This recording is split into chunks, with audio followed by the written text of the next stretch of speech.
সুপ্রিয় শিক্ষার্থী, কেমন আছো? আশা করি সবাই ভালো আছো। আমি আজকে তোমাদের সামনে উপস্থিত হয়েছি নতুন একটি ক্লাস নিয়ে, যেই ক্লাসের বিষয়বস্তু সাবজেক্ট বা কর্তা। আসো দেখে নেওয়া যাক সাবজেক্ট বা কর্তা বলতে কি বুঝি আমরা, বা সাবজেক্ট বা কর্তা বাক্যে কী কাজ করে, বা কিভাবে সাবজেক্ট বা কর্তা নির্ধারণ করা যায়, এই সকল বিষয়টাই দেখে নেওয়া যাক।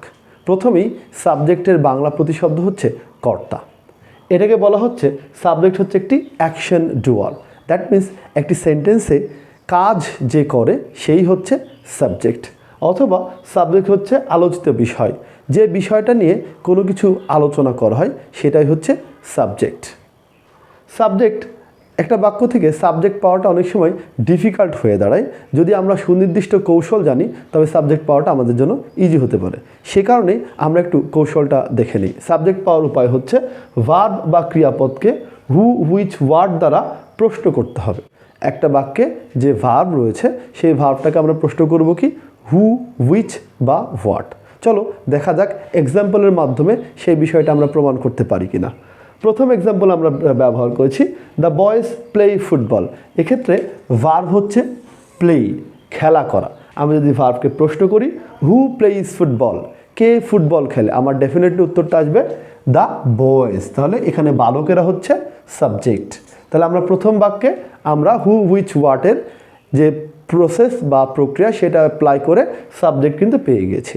এবার দেখা যাক দ্বিতীয় সেন্টেন্সটা কিভাবে আমরা এখানে সাবজেক্ট নির্ধারণ করতে পারি। দ্য গার্ল ইজ বিউটিফুল, মেয়েটি হয় সুন্দর। এক্ষেত্রে আমরা যদি প্রশ্ন করি ভার্বকে ইজকে, কে হয় সুন্দর, আমার উত্তরটা কি আসবে দ্য গার্ল। তাহলে এখানে সাবজেক্ট হচ্ছে দ্য গার্ল। এরপরের যে সেন্টেন্সটা সেটা হচ্ছে economics is a tough subject. Economics হচ্ছে একটি কঠিন বিষয়।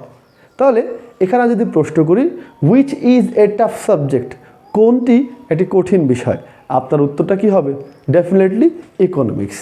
তাই আমরা দেখাতে পারলাম যে তিনটা বাক্যেই আমরা হু হুইচ বা হোয়াট দিয়ে প্রশ্ন করে যে সাবজেক্টটা যে উত্তরটা পেলাম সেটাই অ্যাকচুয়ালি সাবজেক্ট। আর আরও একটা মজার বিষয় হচ্ছে অ্যাসার্টিভ সেন্টেন্সে সাবজেক্টগুলোর অবস্থান কিন্তু মূল ভার্বের আগে হয়। তাহলে দেখা যাচ্ছে তিনটাতেই ভার্ব কিন্তু এই জায়গায় ছিল আর তার পূর্বেই কিন্তু সাবজেক্টগুলো রয়েছে। তো এই সাবজেক্ট নির্ধারণটা অত্যন্ত জরুরি, বিশেষ করে ভয়েসের ক্ষেত্রে। আমরা যদি ঠিকঠাক সাবজেক্টটা নির্ধারণ করতে না পারি তাহলে ভয়েস বোঝার ক্ষেত্রে আমাদের কিন্তু বিষয়টা কঠিন হয়ে দাঁড়ায়। তো আশা করি প্রত্যেকেই আমাদের এই সাবজেক্টের ক্লাসটা বুঝতে পেরেছেন। আপনার ফার্দার যদি ইনকোয়ারি থাকে আপনারা কমেন্ট করে আমাকে জানাতে পারেন। I will try my best to solve your problems. So thank you very much for watching my video patiently.